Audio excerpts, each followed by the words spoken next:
tapi gurunya di tengah, dosennya di tengah. Ini langsung melakukan hubungan, kemudian mereka semua juga melakukan hubungan. Bahkan saya buat misalnya mahasiswa itu membuat PKM sebagai bagian tugas sekolah. Program kreativitas mahasiswa itu bagian dari tugas dan semuanya dikolaborasikan melalui online. Nah, sebetulnya yang terjadi dengan school juga sama dengan sekolah di ITB. Sekarang sebutnya sekolah ya, sekolah khusus manajemen, sekolah elektro dan sebagainya. Jadi masing-masing dosen ya kalau bisa berhubungan dengan dosen lain, melakukan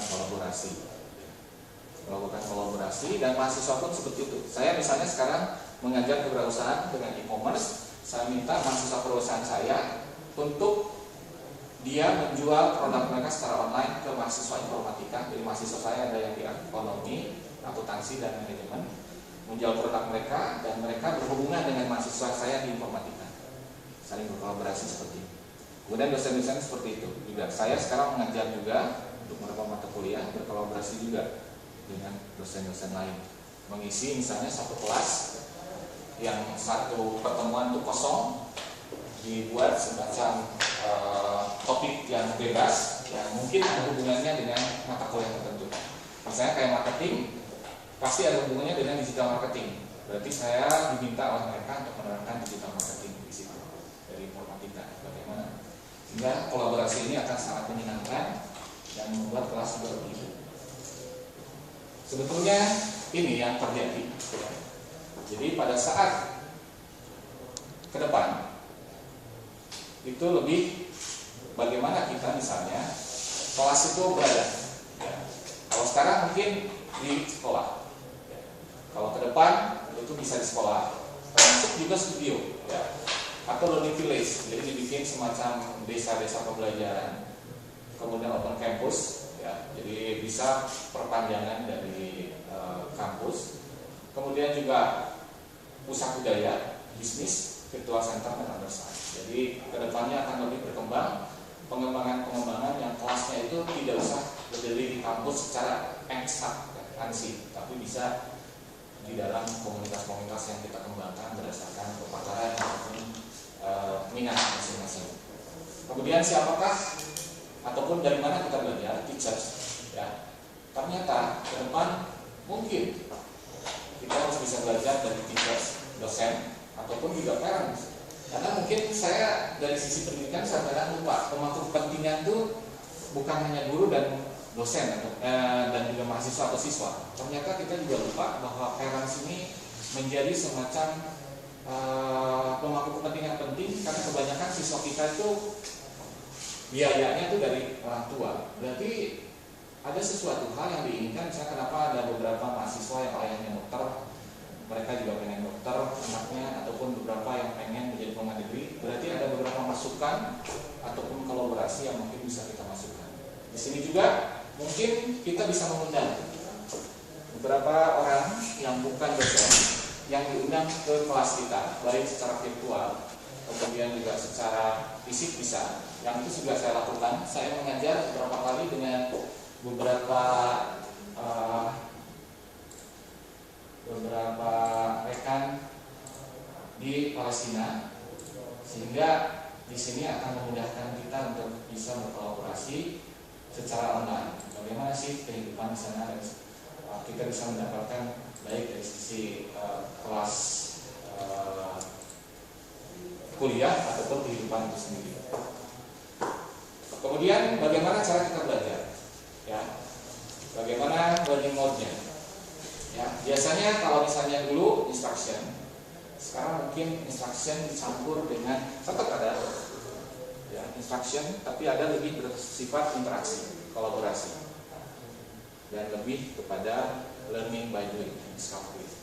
Jadi si dosen itu sifatnya seperti koki. Jadi kurikulum itu seperti menu. Oke, tetap nasi goreng, tapi si dosen yang memberikan bahwa nasi goreng saya adalah pakai pate, gitu ya. Terus kamu bisa kembangkan bahwa ini lebih baik nasi gorengnya sesuai keinginan kamu. Tapi yang pasti si mahasiswa diharapkan senang dengan menu yang kita berikan kepada mereka. Jadi dosen lebih sebagai koki pembelajaran gitu. Tetap aja kurikulum harus ada karena itu adalah menunya, tapi kita menyesuaikan dengan konteks keadaan masing-masing. Kemudian kapan kita belajar? Nah ini pun 2 SKS, 3 SKS ya, tadinya. Kalau sekarang kapanpun, jam 9 misalnya semalam kita bisa berhubungan, tergantung kepada mahasiswa. Atau jam 12 kita masih online, dia bilang Pak dosen saya mau menanyakan sesuatu, ya kita bisa sesuaikan. Kalau memang itu tidak akan mengganggu, kita berikan waktu untuk mereka. Kemudian secara assessment kadang-kadang adalah di akhir, ya, fokus pada kognitif pengertian saja. Tapi sekarang saya lakukan apa yang mereka lakukan, konektivitasnya dengan kuliah saya, ya. Bagaimana masing-masing peer-to-peer evaluation. Jadi saya bilang, menurut kamu teman kamu kira-kira bagaimana? Bagus nggak? Dan misalnya saya bilang juga kalau tugas persorangan, saya minta bahwa mereka bisa memberikan masukan terhadap yang lain. Kalau tugas kelompok, saya minta bahwa mereka harus mau, ya, memberikan suatu pendapat. Siapakah yang paling berarti di antara kelompok mereka untuk mendapat nilai paling baik? Di sini penting. Dan di sini fokusnya pada non-cognitive skills. Jadi banyak sekali yang bisa kita lihat. Ya. Kemudian bagaimana kita belajar? Biasanya hanya di classroom, dari buku, dari whiteboard. Sekarang kita harus lihat kepada real world learning, school as productive unit. Jadi school itu adalah sebagai bagian dari unit produksi, bagian dari bagaimana kita melihat bahwa sekolah itu bagian, bukan keseluruhan. Kemudian juga untuk funding, biasanya kita melihat bahwa sekarang masih pada school board. Kemudian juga sekarang mungkin bisa berkolaborasi, more pupils learning and network. Kalau Bapak dengar, kalau mungkin baca, MIT itu didirikan oleh beberapa perusahaan yang bukan didirikan, dibantu oleh beberapa perusahaan, sehingga lulusan-lulusannya itu justru MIT swasta ya, itu justru bisa mengakomodir kebutuhan-kebutuhan. Dan saya pikir juga untuk bidang-bidang sosial pun sama. Seperti sekarang kalau misalnya ada beberapa misalnya ke bagian kepakaran untuk pemilihan umum, kenapa tidak kita bekerjasama dengan banyak misalnya lembaga survei dan sebagainya ya, agar bisa memberikan suatu funding. Kalau saya lihat di Surabaya mungkin Ciputra sudah diberi oleh Ciputra ya, dan sepertinya ini akan makin berkembang. Saya tidak tahu untuk di negeri ya, tapi kelihatannya pun seperti untuk di stay di sini sudah kerjasama dengan Huawei, kemudian dengan beberapa perusahaan yang itu ternyata memberikan suatu perubahan terhadap pembiayaan dari sekolah. Kemudian juga untuk measure standar itu top down. Ternyata sekarang diinginkan adalah mungkin perlu masukan dari bottom up. Ya. Gimana sih pasar kerja sekarang? Bagaimana sih bidang-bidang yang harus dihadapi dari lulusan? Apakah lulusan kita akan kita arahkan sebagai orang akademis, atau lulusan kita akan diarahkan sebagai pegawai negeri?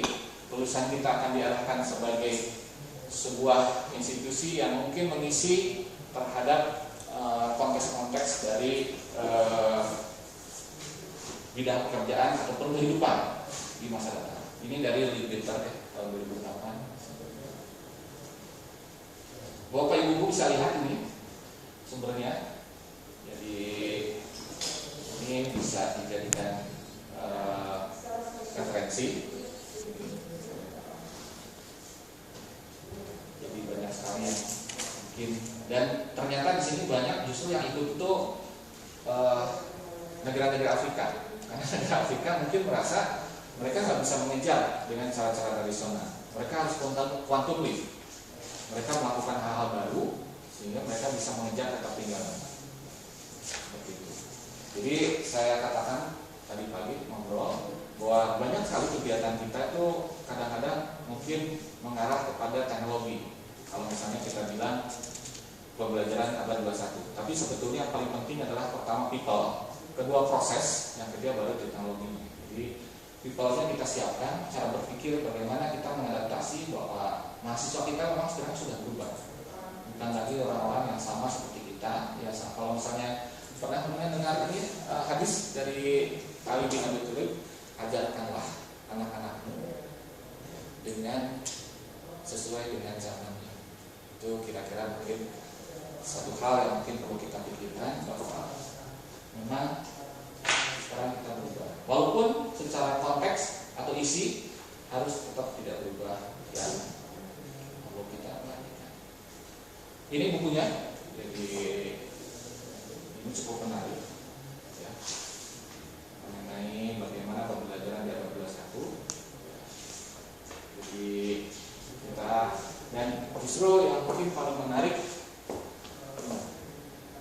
ini adalah organisasi UN, United Nations, yang melihat bahwa seperti saya katakan di awal bahwa salah satu bahwa kita ingin berubah pembelajaran yang lebih baik adalah menuju perubahan-perubahan yang disampaikan yang mungkin sering dikatakan secara populer adalah pembelajaran di abad 21.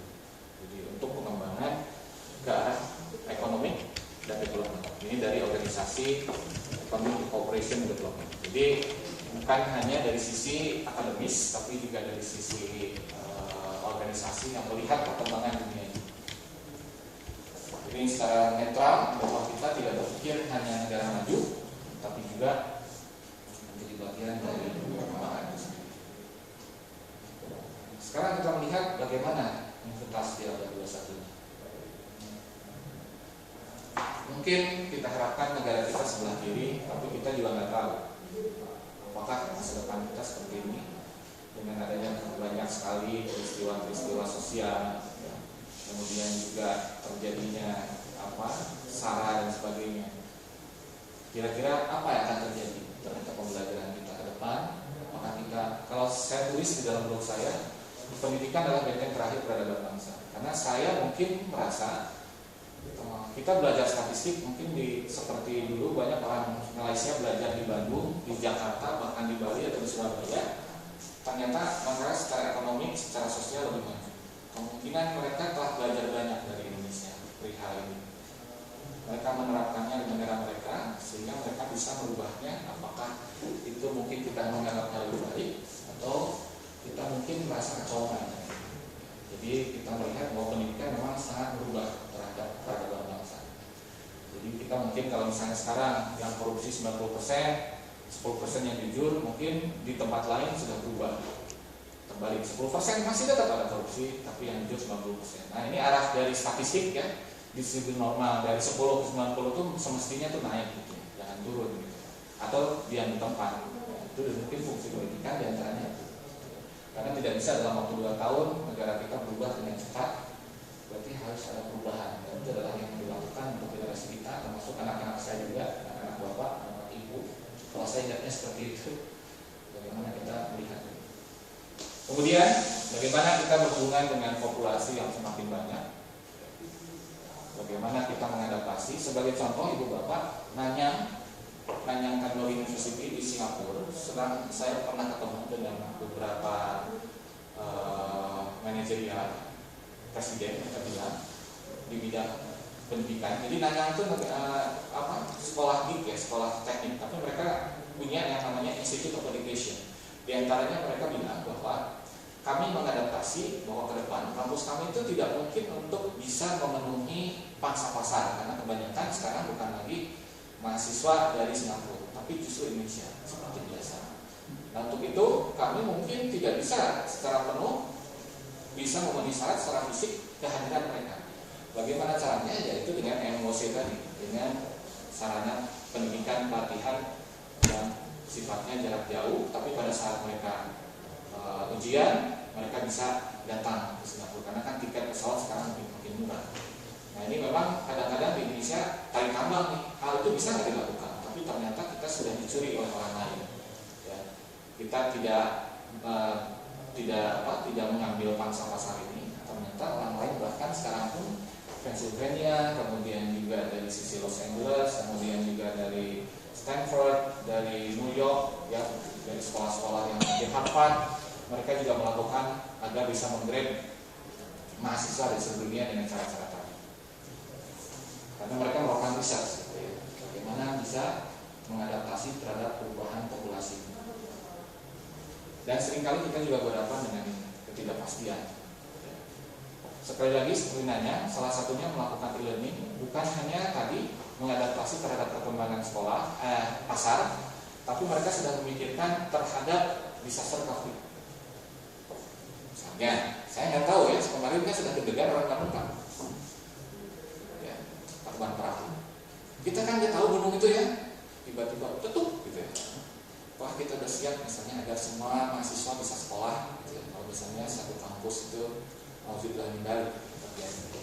Tapi bagi mereka sudah mengadaptasi ini, sehingga kalau misalnya di Singapura diserang atau apapun terjadi, mereka menempatkan saluran pembelajaran, dosen-dosen pun ada namanya semacam escalation prosedur. Mereka harus mengungsi ke sini. Nanti kalau misalnya mahasiswanya ini ada di mana, mengungsi di Indonesia, di Jakarta, bisa dilakukan pembelajaran, tetap berjalan sampai ke arah sana. Jadi itu sudah mereka perhatikan. Dan mungkin bagi kita, bagaimana tanggal 1 Januari 2016 bisa dan saya, bahwa ternyata semuanya berubah. Kita sangat terbuka dan kita tidak siap untuk menerima perubahan itu, dan mungkin mahasiswa kita tidak bisa bersaing dengan orang-orang Vietnam atau Laos yang mungkin dari sisi bukan hanya kapabilitas, tapi dari sisi bagaimana mereka mengadaptasi terhadap kebutuhan pasar tenaga kerja dan pekerjaan. Transisi, kenapa misalnya banyak orang asing yang tinggal di Indonesia sekarang? Karena mungkin pasar di Amerika, pasar di Eropa, termasuk juga banyak sekarang guru besar, dosen juga ada beberapa yang di sini di ITB yang menarik ataupun suka mengajar di Indonesia karena pasar berkembang.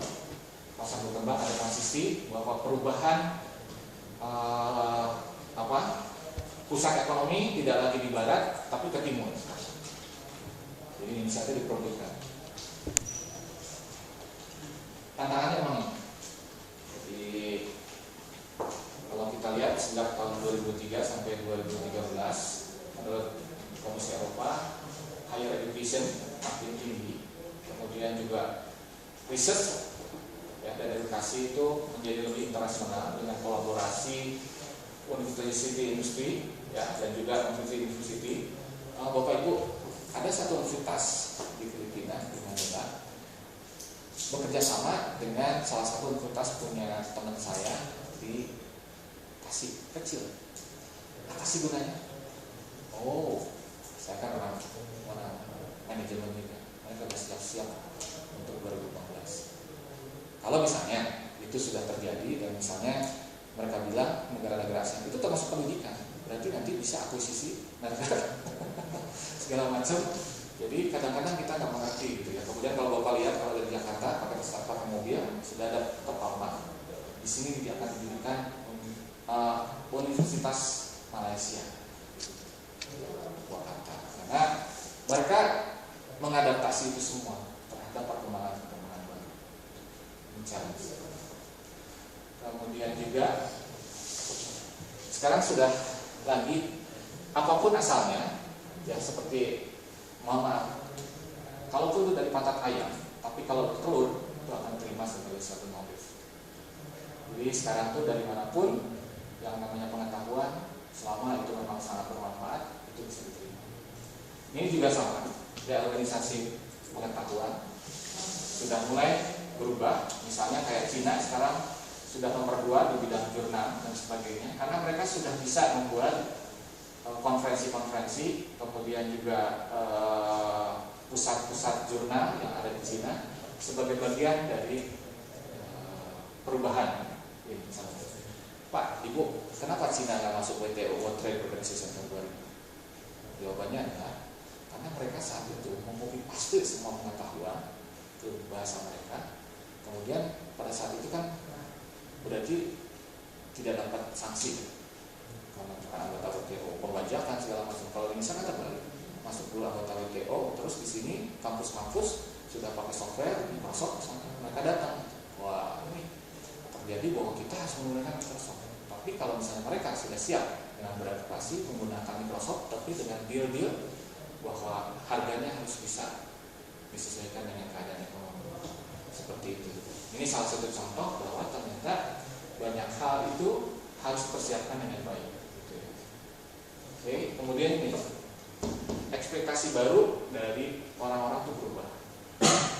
Bahwa kadang-kadang kita nggak mengerti bahwa ternyata kalau banyak hal terjadi di bidang kehidupan, ya, itu berubah, misalnya untuk pekerjaan, kenyamanan dan sebagainya.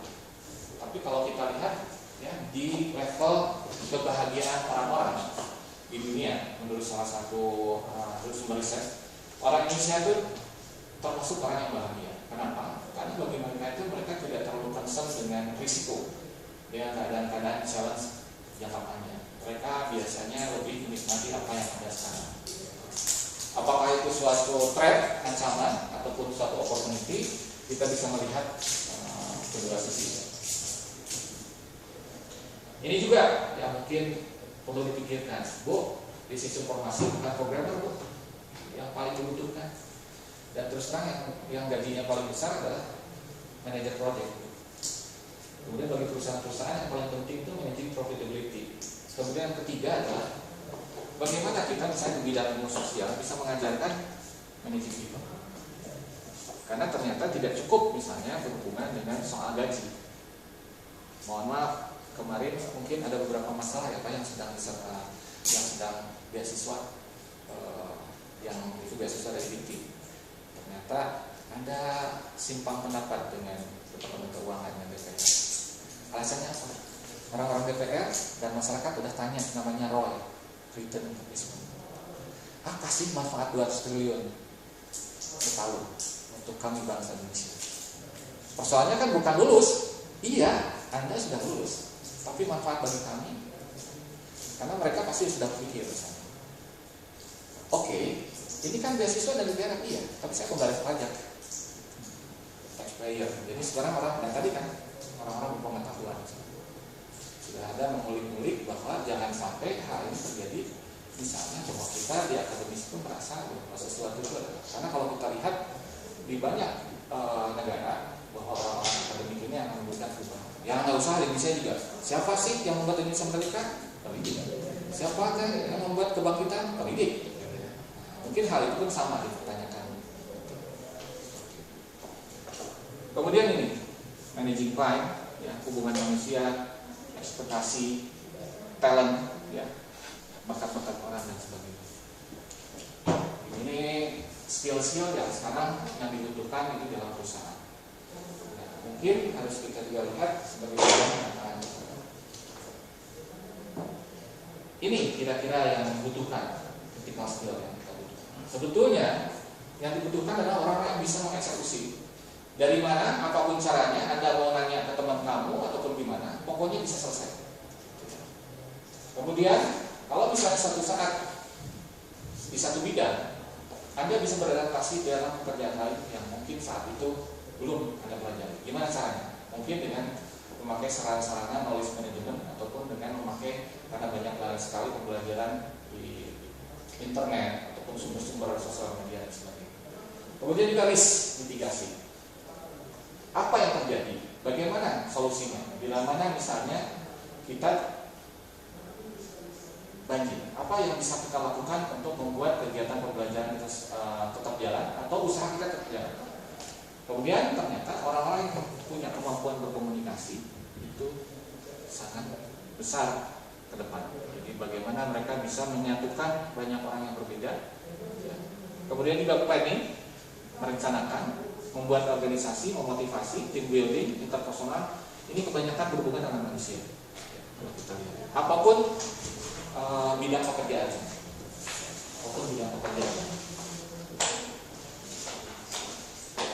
Pengalaman saya di perusahaan Ibu Bapak, saya suka kesel gitu ya. Tiba-tiba ada seorang engineer, saya minta jago di bidang teknik komunikasi untuk update database, karena di BTS tidak ada database. Database itu Pak, ada semacam sumber-sumber data yang harus menjalankan transmitter yang ada di BTS. BTS itu transmitter yang untuk kita gunakan ke GSM. Satu hal yang suka lupa adalah bahwa dia pun berhubungan dengan manusia. Sehingga satu saat orang ini lupa bawa kunci, misalnya pada saat di Kalimantan. Padahal di Kalimantan itu harus pakai bot 2 hari 2 malam. Udah sampai, Pak, saya lupa bawa kunci, Gusti. Oke, saya ambil ini. Terus dia sebelum berangkat nggak tanya kepada penjaga penjaga pun sama, dia jaraknya 1 hari 1 malam dalam paket itu. Terus kamu sudah telepon, yang pegang kunci belum, Pak? Udah. Dan seringkali bahwa mahasiswa tidak mengerti bahwa dia walaupun segi apapun dia harus mampu untuk berkomunikasi, mempersiapkan. Saya sih bilang, tulis yang kamu kerjakan yang kamu tulis. Jadi sebelum bekerja, apapun pekerjaannya, ini dulu kan planning, langkah-langkah apa yang harus dikerjakan besok. Inilah yang mungkin diharapkan vertikal skill ini yang ke depan harus diantisipasi. Mungkin tidak usah ada satu kuliah khusus, tapi si dosen mungkin menyampaikan pada saat nanti kamu bekerja, kamu akan berhubungan dengan bagaimana kamu bertindak, beraktivasi, berhubungan dengan orang dan sebagainya. Menurut survei, ternyata inilah yang terjadi di 2010, pekerjaan-pekerjaan yang paling top. Tetap nomor 1 communication skill, ada analytical skill, teamwork skill. Nomor 4 tetap technical skill. Berarti ini urutan. Terus yang kelima adalah strong work ethic. Karena banyak perusahaan multinasional di Indonesia, saya pikir hal ini pun juga berlaku untuk perusahaan-perusahaan tersebut. Dan juga perusahaan-perusahaan yang swasta tetap punya hal ini yang seringkali mereka butuhkan.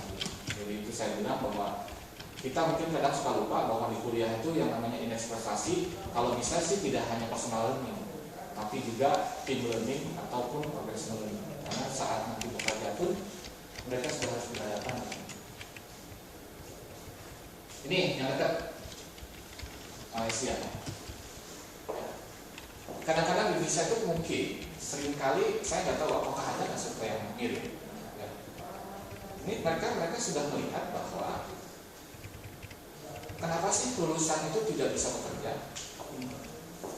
Kalau misalnya untuk yang sifatnya berhubungan industri, training di industri yang disesuaikan. Bagaimana misalnya kerja praktek dan sebagainya itu memang konteksnya adalah konteks mengadaptasi. Saya bilang ke mahasiswa, kalau kamu pengen bekerja, bikinlah tugas akhir atau kerja praktek yang kamu tahu di situ lowongannya masih kurang. Sehingga kalau misalnya perusahaan itu kamu lihat bahwa kamu bisa memberikan kontribusi, kamu tidak akan sulit untuk bisa bekerja di situ. Kemarin saya ketemu dengan dari Microsoft, mereka sedang merekrut yang namanya internship. Ini gimana dari semua jurusan? Ya semua jurusan. Terus gimana pro ini enggak? Salah satu tertentu enggak? Pokoknya kami ingin menggait orang-orang terbaik yang ada dari semua jurusan. Nanti urusan nanti bagaimana mereka bisa bekerja, kami akan lihat. Nah memang seperti itu pengalaman saya. Kalau misalnya 3 bulan terlambat terus, wah ini susah. Mungkin dia secara kultur tidak siap. Kemudian juga yang kedua adalah ini, skill untuk berkomunikasi. Nah ini mungkin kadang-kadang English ya. Tapi saya pikir 5 tahun ke depan, 10 tahun mendatang Mandarin perlu juga. Karena banyak perusahaan Indonesia terutama telekomunikasi atau ICT, bahkan PLN, bahkan perminyakan, banyak perusahaan perminyakan dari posisi oleh Cina sekarang Mandarin. Kemudian juga ini problem solving. Bagaimana kita melihat bahwa mereka bisa menghubungkan antara ilmu mereka untuk bisa, aduh Pak saya nggak bisa, mungkin karena saya dari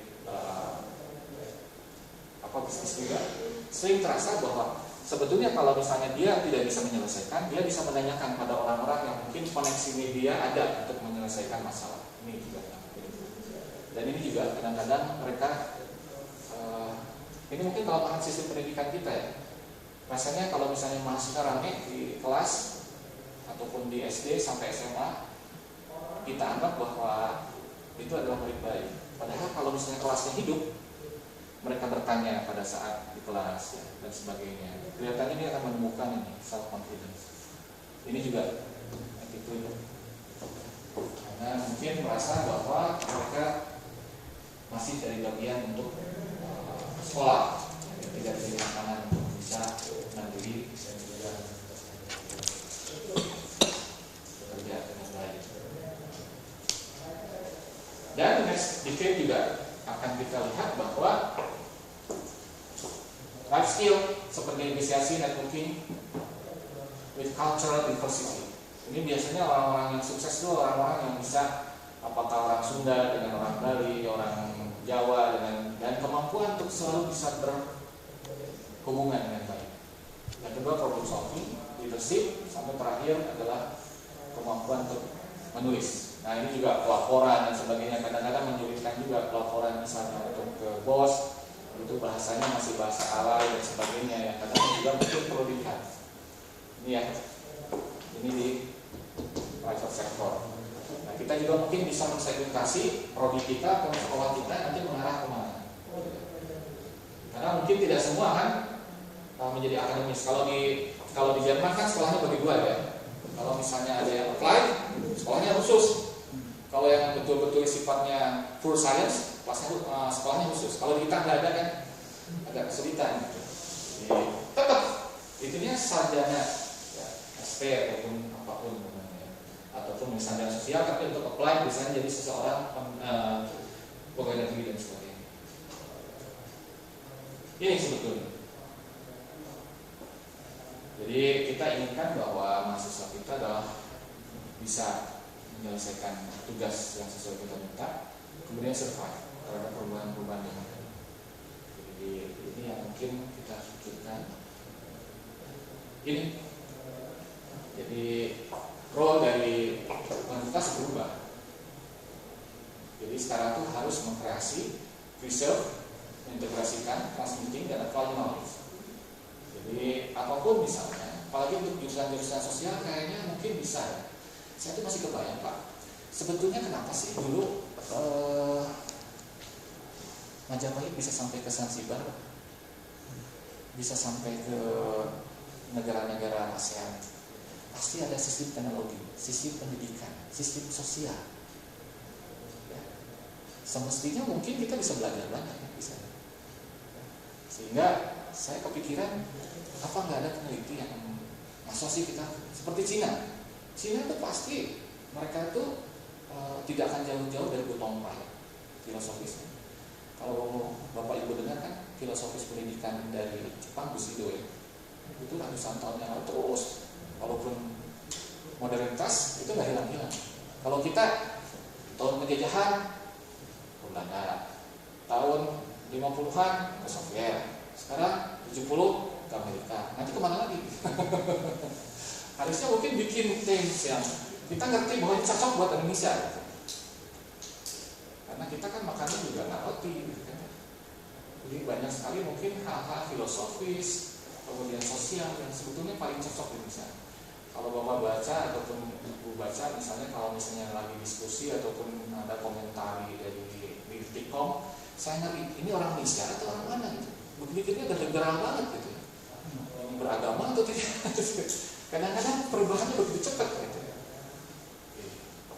Ini juga kita melihat bahwa kita perlu bahwa role change dan sangat cepat, karena ini akibat dari mereka tanpa filter. Karena mungkin kita juga malas ya, tadinya menyapa mahasiswa misalnya di tempat-tempat Facebook, Twitter, tapi sekarang terpaksa kita harus bermain di situ juga, karena kita juga ingin filter bagi mereka, merasakan bahwa kita jadi panutan. Jadi kita melakukan partisipasi dan experimentation.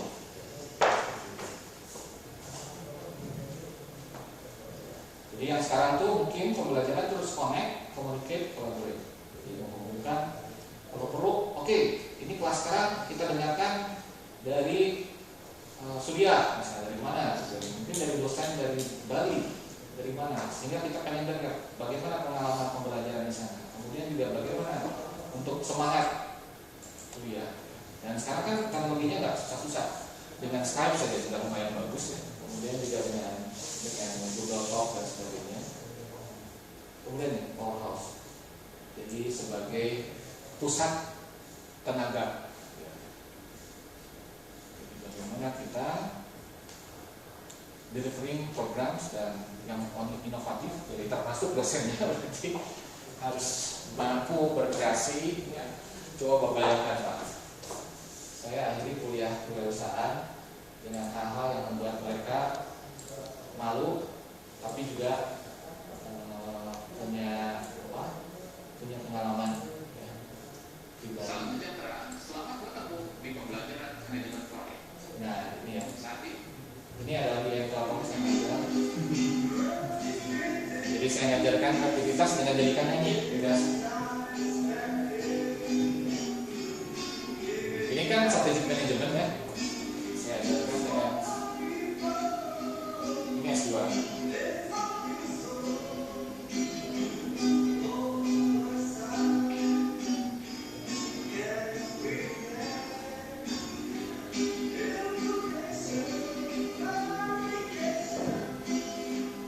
Kadang-kadang kita butuh cara-cara baru ya. Bagi mereka itu jadi mengingat apa yang kita ajarkan. Nah, mungkin kalau dulu kan jambatan pada kayak Magic Hibunio ini pun sama seperti itu. Ini yang namanya deep learning atau machine learning, ini satu kelas. Saya pun kalau misalnya kadang-kadang kalau di kuliah lagi saya sisihkan beberapa tugas dan juga video yang membuat mereka menginginkan menjadi seseorang. Hal inovatif. Kemudian juga producing graduate that are ready for the jobs, they are not even creative. Kita mungkin berpikirnya harus ke depan. Solving problem that yet to exist. Jadi kalau misalnya Pak, kalau misalnya ini bagaimana? Oke, saya akan tanya dulu dengan teman saya yang bekerja di sini. Kita memberikan solusi. Kemudian listing tools and techniques that are yet to be developed. Jadi kita bikin. Misalnya tadi saya perlihatkan kuliah-kuliah perusahaan, ya. Mohon maaf, Bapak dari Erlangga, Pak. Prodi mana, Pak? Dari Fakultas Sains dan Teknologi. Apa? FST, Fakultas Sains dan Teknologi. Teknologi ya, teknik ya? Iya. Bapak menampung kuliah?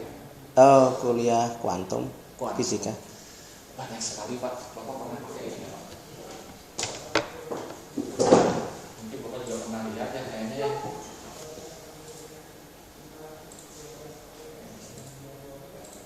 Bapak pernah tahu Pak? Dan ini sudah ada yang bahasa Indonesia. Jadi ini benar-benar sekarang tuh yang namanya bahan kuliah itu udah di mana-mana. Tentang pelajaran persamaan linear level 1. Misalkan kita punya persamaan. Ini bahkan dari sama dengan ini tadi yang bikin adalah orang ini ya, orang MIT kan sama kan sebenarnya maksudnya itu 4 dikali. Tapi sekarang dia mengembangkan semua karena itu tadi Pak anehnya dia orang tapi dia mengembangkan semua mata pembelajaran karena dia suka gitu ya dan tidak ada yang protes gitu ya. Seperti ini kan akademi itu banyak sekali dengan pembelajaran dan ini makannya. Jadi dia udah dapat. Nah ini kan kadang-kadang orang-orang itu menjadi seseorang dan dia bukan pendidik, ya. Dia seorang geek, tapi dia dapat penghargaan pendidikan karena dia sudah beyond expectation. Dia sudah menggunakan semuanya. Jadi apapun pelajaran mulai dari SD sampai perguruan tinggi Pak, dari yang paling rumit seperti kuantum pun rasanya ada. Tinggal cari aja Pak di sini. Dan ini kan ya. Jadi guru-guru sekarang tuh banyak Pak yang mendirikan sekolah-sekolah, termasuk sekolah perguruan tinggi. Itu basicnya bukan dari pendidikan, justru dari orang-orang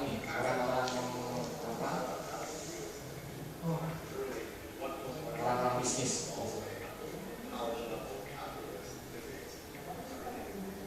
Masih muda.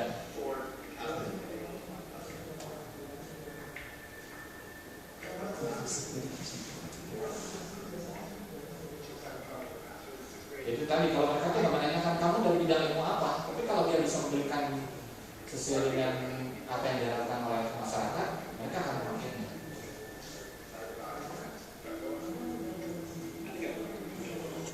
Ini penghargaan.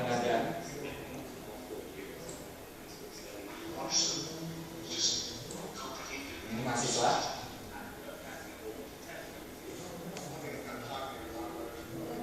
Ini sampai di Bangladesh sudah mengerti dan semuanya sudah dipakai di Afrika. Kalau Bapak bisa mencoba nanti untuk memberikan atau ibu memberikan pembelajaran menarik dengan cara yang menarik bagi mereka, pasti mereka pun merasakan ketertarikan.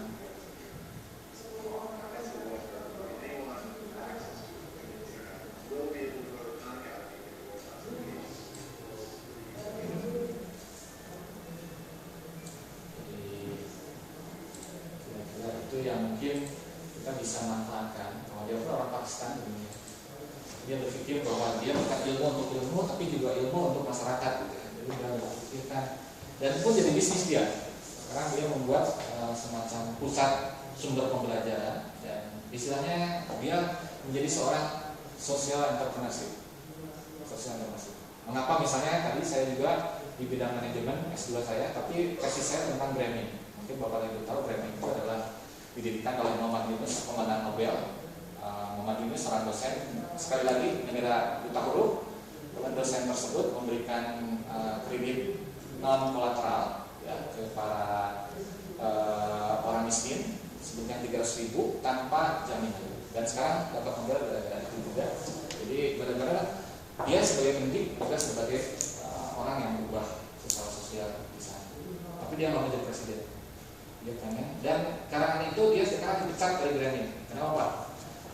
Karena dipecat dari branding karena sekarang dia buka cabang di New York. Nah, ini bank-bank yang ada di New York tuh merasa terancam dengan bisnis model baru dia. Karena kemungkinan kan kalau bank-bank yang Bank Amerika, Citibank kan kapitalis, tidak memberikan keuntungan bagi nasabahnya. Karena kalau di bank branding itu nasabah yang menjadi pemangku kepentingan pemegang saham. Kita akan tidak bisa berpikir bahwa ternyata orang-orang yang mungkin di luar sana, walaupun mungkin dengan segala keterbatasan bisa melakukan sesuatu. Ini ya. Jadi kita need over and above existing kompetensi to survive. Jadi kita membutuhkan sesuatu yang sudah ada sekarang untuk kita bertahan. Jadi kita juga membutuhkan fundamental kompetensi to perform. Jadi apa sih kira-kira fundamental kita? Kalau misalnya saya di informatika, apa sih cara berpikir logik, kemudian berkolaborasi dan sebagainya. Ini jadi mungkin saya kemarin ngajak mahasiswa kuliah di rumah makan di warung. Saya tanya dulu, budget kamu berapa? Ya udah, jangan makan siang dulu ya. Oke, kita kuliah di sini.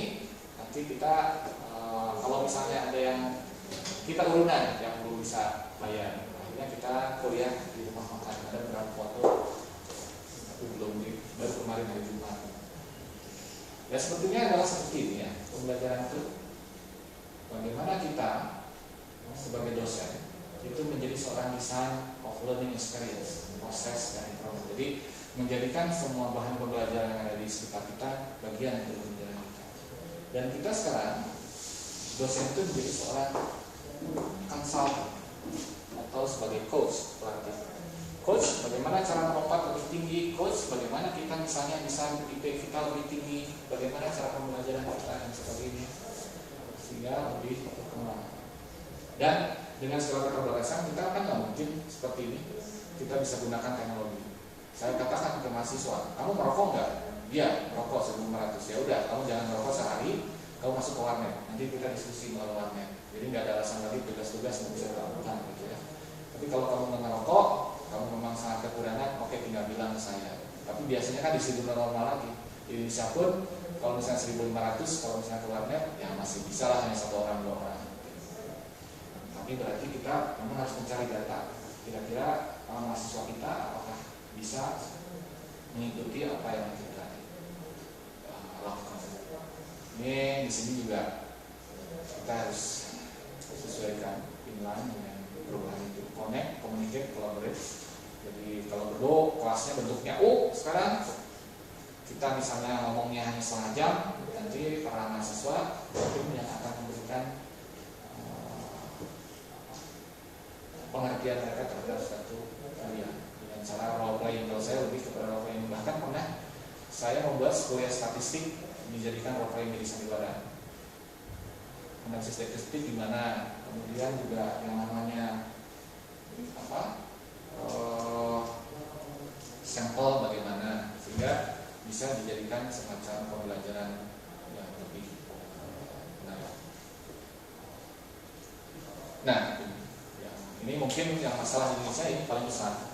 Apakah di IT ataupun mungkin di Departemen Pendidikan Kebudayaan masih berpikir bahwa kalian namanya kelas itu harus dalam bentuk bricks, harus dalam bentuk loom, gedung. Kenapa nggak berubah juga sebagian, tidak semua ya, tidak semua, kepada klik still includes online. Ya. Kadang-kadang mungkin ada beberapa kebijakan-kebijakan yang tepat untuk satu sisi tapi tidak tepat, karena kebanyakan kebijakan itu lebih kepada sama rata sama rasa. Jadi kalau semua orang tidak boleh disenunin semua nggak boleh. Tidak dipilah-pilah konteksnya. Apakah pernah melakukan riset misalnya bahwa ada beberapa pasal-pasal yang bisa dilakukan untuk pembelajaran karena orang lain yang mengisi, justru ya universitas asing yang mengisi di sini gitu ya. Terus kan kalau misalnya banyak teman-teman saya yang sekolah terutama di perusahaan asing yang itu tidak ikut kelas tapi dia lulus karena dia memang ikut ujian, dan perusahaan-perusahaan asing hanya mengkonfirmasi aja melalui lembaganya apakah benar bahwa sekolah ini sesuai. Kalau perusahaan asing kan nggak usah ditanyakan lagi bagaimana mereka meleverage. Oke, ini misalnya sudah sesuai dengan Persatuan Universitas Seluruh Dunia dan ini adalah grade-nya A. Oke, walaupun itu dilakukan secara online itu bisa. Jadi verifikasi seperti itu. Kemudian ini, ya mungkin bayangkan bahwa sekarang pun anak saya bukunya segini, saya bilang harganya sekitar 400.000, 500.000. Tapi ada yang tablet sekarang segini buat yang Cina ya, yang 500.000. Bahkan 750 yang saya beli itu pun sudah bagus. Jadi kemungkinan ada beberapa sekolah yang mungkin kayak Nipil in the Block, kayak Putra, kemudian juga Universitas UPH. Pada saat mereka masuk, mereka sudah diberikan informasi ini. Atau harganya nggak terlalu mahal, harus diisi dengan buku-buku sesuai dengan bidang kuliah.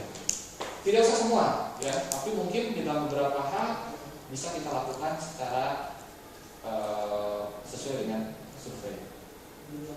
Dan kita juga melihat juga ininya, apakah benar harga tabletnya lebih murah daripada harga bukunya?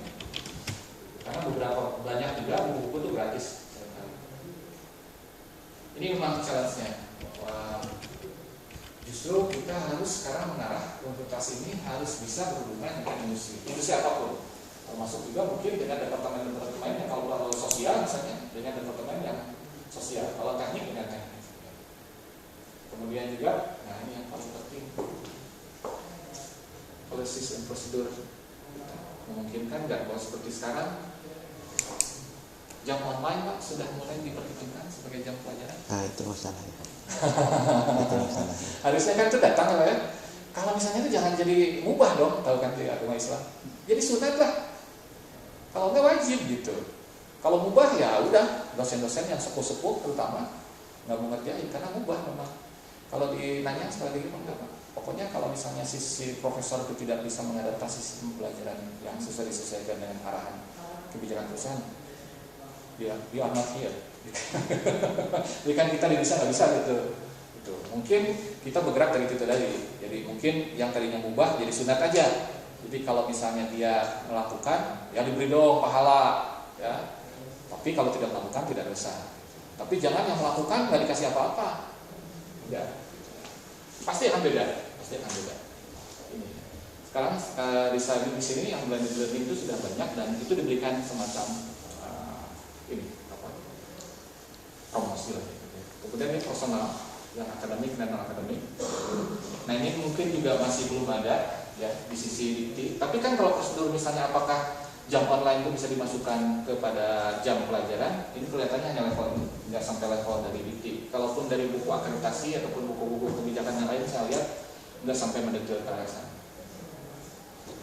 Jadi mungkin bisa dilakukan orang dari ini terutama itu tidak diharapkan orang itu, tidak diharapkan orang itu.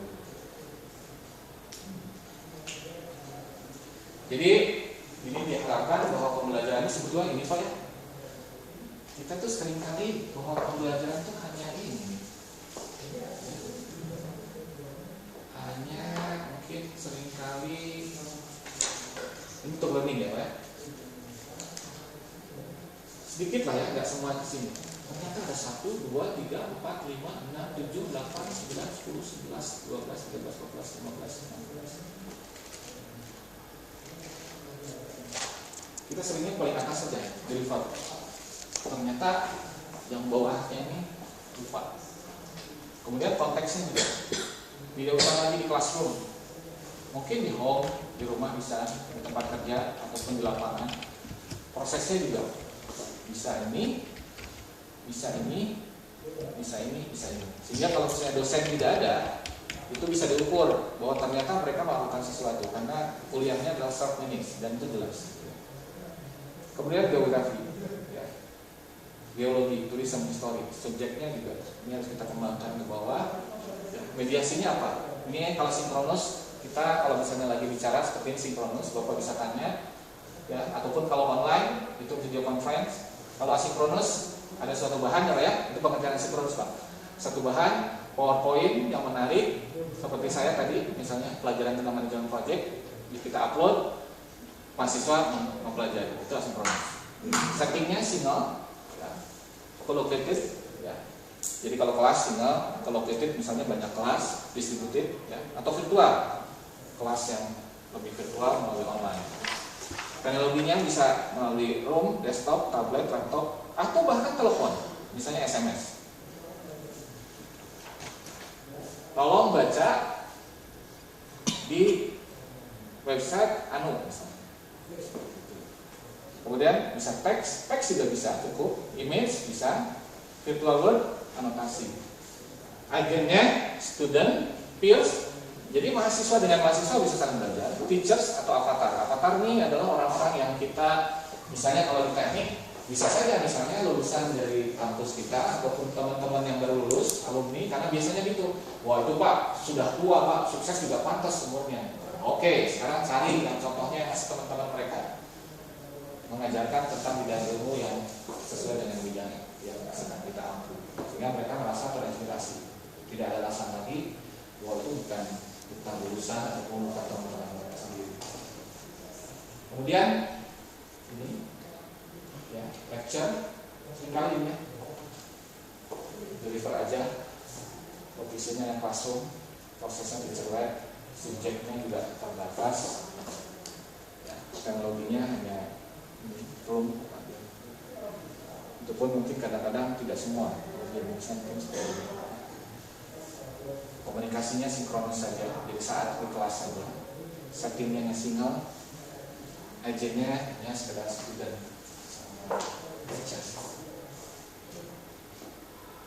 Ini Pak perkembangan massive open online course. Jadi ada beberapa pembelajaran yang bisa dimasukkan di sana. Itu tadi itu pun sudah dibahas di tadi ya. Ini Siaran Ngewo itu sebetulnya adalah organisasi yang diberikan oleh DIPTI juga, oleh Departemen Pendidikan. Ini sebenarnya sudah melakukan sebetulnya di 14 provinsi di luar Jawa, tapi tidak secara eksplisit bahwa universitas bisa melakukan apa yang dilakukan oleh Siaran.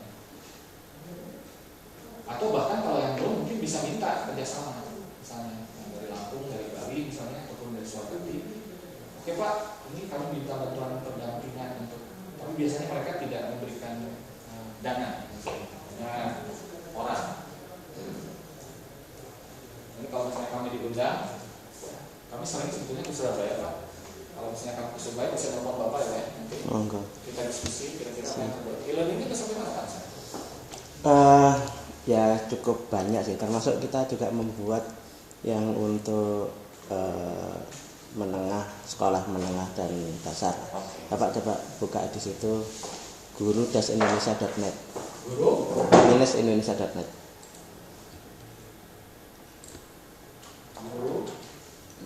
Dash atau minus Indonesia.net.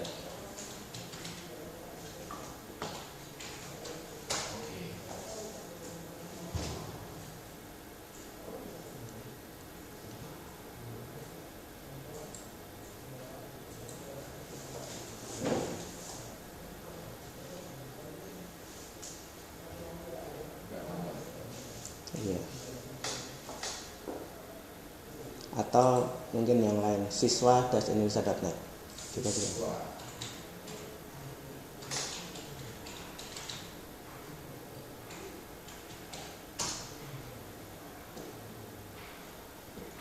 Apa servernya mati?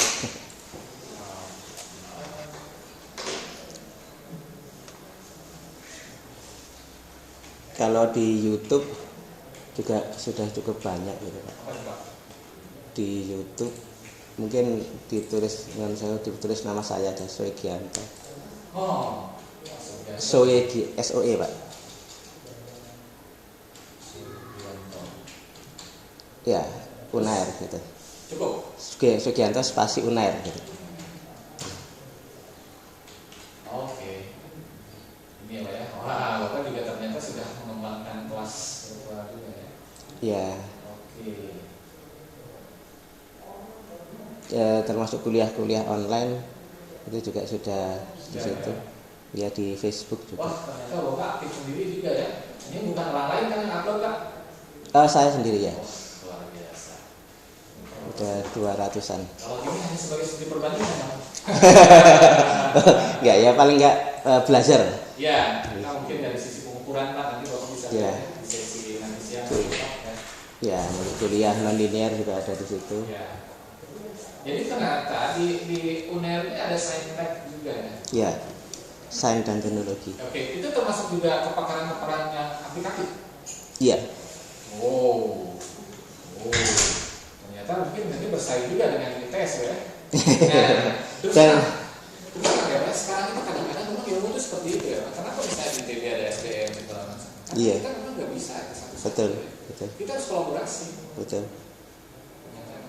Oke, jadi ternyata Bapak sudah cukup banyak juga ya di sini. Yang ternyata memang inilah yang membuat kelas makin hidup, kemudian juga kita menjadi semacam bagian dari kopi pembelajaran. Nah, ya. Metodologi, oke sih. Ini gedung ya. Ini saya membuat simulasi Oke. supaya mahasiswa baru bisa tahu atau mahasiswa yang belum tahu UNER. Oke. Jadi Bapak tinggal tunjukkan gitu ya. Iya. Bapak selain menjabat di itu enggak di rektorat kan? Iya. Kan pasti. Karena Bapak Saya di Direktur Sistem Informasinya. Oke, berarti Bapak berpikir bahwa ini penting ya Pak ya? Iya. Bagaimana? Betul. Kadang-kadang kan mahasiswa UNER itu kan nggak dari Surabaya aja ya Pak ya? Iya. Dari luar Jawa, Iya. dari mana? Mana sih gedungnya? Ini kalau misalnya kita harus perlihatkan ini udah kelihatan gampang ini mereka. Oh, yang bentuknya kayak gini. Oke, terima kasih Pak.